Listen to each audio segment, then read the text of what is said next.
Hello and welcome to February 11th, where we're reading Exodus 39 through Leviticus 1.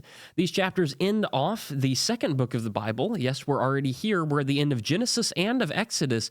A large section of history has happened, and a lot is going to go on in the next few chapters. We're entering into Leviticus.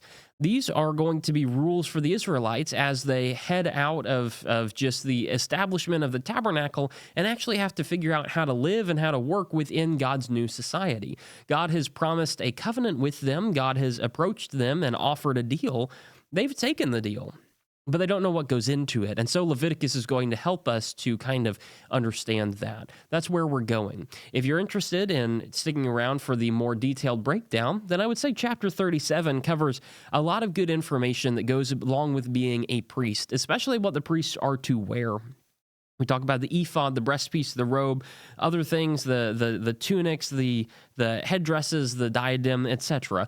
A lot of details for what the priests have to wear, for how the priest ought to dress themselves before God.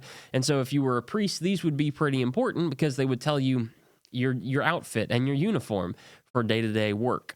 40 is the assembling of the tabernacle as Moses takes every individual part and puts it in its place just as the Lord commanded him. And at the end of chapter 40, you have a brief account of God actually coming down to the tabernacle and living in there. The cloud with his presence comes down and inhabits the tabernacle.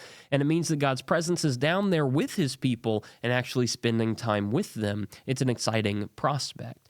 But if God's going to be there with them, they need some rules. And so as you open the book of Leviticus, here's how you keep God with you properly. Leviticus chapter 1 talks about the burnt offering primarily. The burnt offering, an offering that is a sacrifice from the people to God. You take an animal, you kill it. Here are all the details of it. Here's how you accomplish that to give it to God. Because if you're going to live with God, you're going to need to be able to give him a little something. And so we'll explore that theme more in the next couple of days. We'll explore that theme more as we go throughout this week, because this is only one of several sacrifices, and God is pretty specific on what he wants in all of his individual sacrifices. That's it for today. Head over to the written page if you want a more detailed breakdown, if you want some writing that points out some important things that I find in the chapter. And if not, I'll see you tomorrow, February 12th, where we're reading Leviticus 2 through 5 and taking in a lot more of those sacrifices.